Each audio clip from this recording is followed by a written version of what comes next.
Lesson 2.3, Repaying Loans.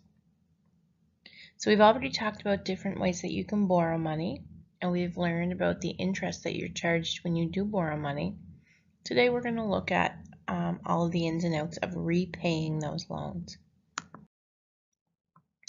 The cost of a loan, or the total interest paid on a loan, varies depending on the following factors: the amount of the loan, the length of the loan, which is how long it takes to pay it back, the amount of the regular payments, so how much you pay each month or each week, the number of regular payments per year, so do you pay monthly, do you pay weekly, do you pay bi-weekly, the interest rate. So each one of those things affects the total interest that you're going to pay on a loan. So for example, the higher the amount of the loan, the more interest you're going to pay. The longer you take to pay back a loan, the more interest you'll pay. The lower the regular payments, the longer it will take to pay back the loan, and so the more interest you'll pay. The more payments you make a year, the less interest you'll pay. So if you pay weekly, you'll pay less interest than if you pay monthly. And the higher the interest rate, the more interest you'll pay. To determine the cost of a loan, which is how much interest we pay, we must determine how much interest is paid on the loan.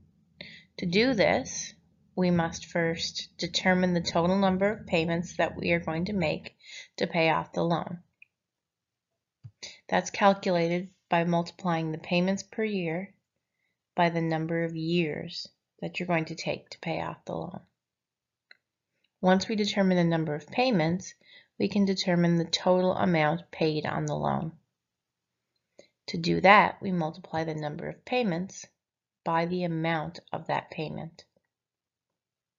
And our final step, once we figure out how much we've paid to pay off the loan, we have to calculate the cost.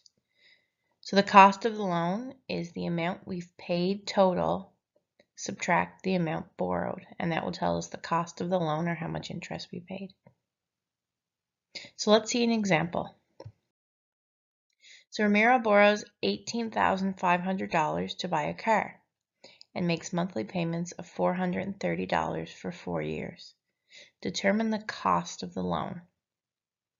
So first we have to determine how many payments he makes from start to finish. So we do the number of payments per year, and since it's monthly, we know that there are 12 payments per year, times the number of years, which is 4, for a total of 48 payments. We take that to determine the total amount that we pay by multiplying the number of payments by the cost, or by the amount of each payment, so that we determine there are 48 payments of $430 each. So he would have paid $20,640. So that's how much he paid at the end. To get a zero balance on his loan, he paid $20,640. So to figure out the cost of the loan, or how much interest he paid, we subtract from that the original amount he borrowed, which is $18,500. And that tells us the cost of the loan, or the amount of interest he paid, was $2,140. Okay, so we figure out how many payments were made in total, and we multiply that by how much each payment was to figure out the total amount paid out to the loan. We subtract the original amount borrowed, the principal, and that tells us the amount of interest paid. So now I want you to try the next example and see how you do. Okay, so let's have a look. So Donald borrows $50,000 to buy a machine for his business. He makes monthly payments of $970 for 5 years. What is the cost of the loan? So the number of payments, he's making monthly payments. So he's making 12 payments a year for 5 years. So we do 12 times 5 for a total of 60 payments. Each of those payments is $970. So we say 60 times 970 tells us the amount paid is $58,200. So if he borrowed $50,000, but he paid back $58,200, we can calculate that the cost of the loan is $8,200.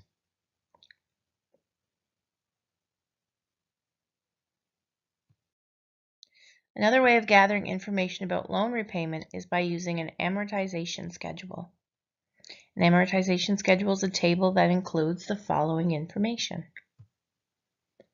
the equal payments required to repay the loan, the portion of each payment that is interest, the portion of each payment that is principal or part of the original amount borrowed, the balance remaining after each payment, and that's it. So in the example, Alexis took out a loan to purchase a car. Use her amortization schedule on the next page to answer the following. So we have a list of questions we're going to answer. So the first one, how many payments are made each year? So let's have a look at the schedule and see if we can determine that. So if we look at the schedule, we can see right here the number of payments per year are 12. So it says it right in that top little section. Most of the information that we're going to look for is in that top section. So some other important parts before we continue about this table, we have all kinds of information in this top section, but the columns below. We're not going to look a whole lot at the columns below to answer our questions, but we should understand what they are. So payment number, so it's just our first payment, our second payment, our third payment, so on and so forth. The payment column just tells us how much we pay each time. And because it's a regular payment, you can see it's the same right through. The interest column tells us how much of that payment goes towards the interest on the loan. And the principal tells us how much of that payment goes to paying off the original balance. And the final column tells us after each payment, how much do you still owe? So like I said, we're just answering that first question, the number of payments per year, and we saw that was 12. So there are 12 payments per year. How much is the loan for? So how much was borrowed? So if you look on the table, the third piece of information down is the amount of the loan, which is right here, $26,731.73. So that is the amount borrowed. Okay. Number 3, what is the interest rate? So again, table. And the interest rate is the second piece of information here, and it's 1.9. And you can see over here that it's telling you that's in percent. So the interest rate is 1.9%. How many years will it take to pay off the loan? So if we look, the length of the loan, and it says in bracket years, is right there, which is 3. What is the monthly payment? So we can see that in spots. We can see it here. The payment is $764.50. Or you can look in the payment column and see that it's $764.50. Okay. Oops. Oh, I put in the wrong number there. My apologies. So this should be $764.50. Okay. How many total payments will be? So that's the second last piece of information here. Number of payments, there will be 36 total payments. And you could also calculate that by saying 12 payments per year for 3 years.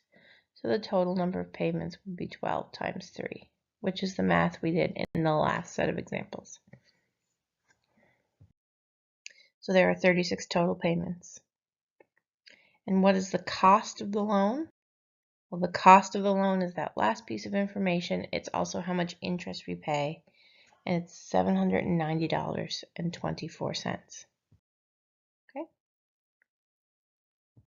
Number 8, what is the total cost of the car? So it's not how much the seller wanted for the car, it's how much was paid.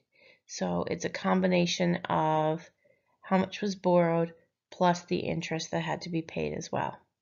So if we look here, how much was borrowed is $26,731, and the cost of the loan is $790. So all we have to do is add those two numbers, and it will tell us the total cost of the car, and that is $27,521.97. Okay. How often will she make payments? It's not really written here, but we know she makes 12 payments per year, so that we can assume she makes monthly payments once a month. What happens to the interest paid on the loan as the balance goes down? So as she pays off that loan, what's happening to the amount of interest that's paid each month? And then what's happening to the amount that's paid on the principal each month? Have a look. So as she's making payments, as we travel down this list, and it continues over here, what's happening to the amount of interest paid? So it started at $42.33 in the first payment, and it decreases until we get down to $1.21 for the last payment. So what's happening to the amount that's on the principal as we travel down this table? You can see that on the first payment, the amount that went on the principal is $722.17. But by the end, the amount that's going on the principal is $763.26. So the amount that's going on the interest is decreasing, but the amount that's going on the principal is increasing. So I just put as the balance decreases, the interest paid decreases, and the principal paid increases. Okay, for number 11, we don't really need to look at the table. So predict whether the cost of the loan will increase or decrease based on the following changes. So for example, the interest rate was 7.8%. So our original interest rate was 1.9%. So if the interest rate increased to 7.8, what would happen to the loan? The cost of the loan would increase, so you would pay more interest. So what about if the amount borrowed was $2,000 less? So if we borrow less money, we certainly pay less interest. So the cost of the loan would decrease. What if Alexis made weekly payments as opposed to monthly payments? So as I said in the beginning of this lesson, the more often you make payments, the lower the amount of interest you pay. So her cost of the loan would decrease. And finally, the length of the loan was 4 years as opposed to 3 years. So if she took a little bit longer to pay for the car or pay off the loan, and that would increase the cost of the loan. Okay, so that's the end of lesson 2.3. So we talked about calculating the cost of a loan, and we talked a little bit about reading amortization tables. So I'd like you to try the worksheet that goes along with this lesson now and see how you do.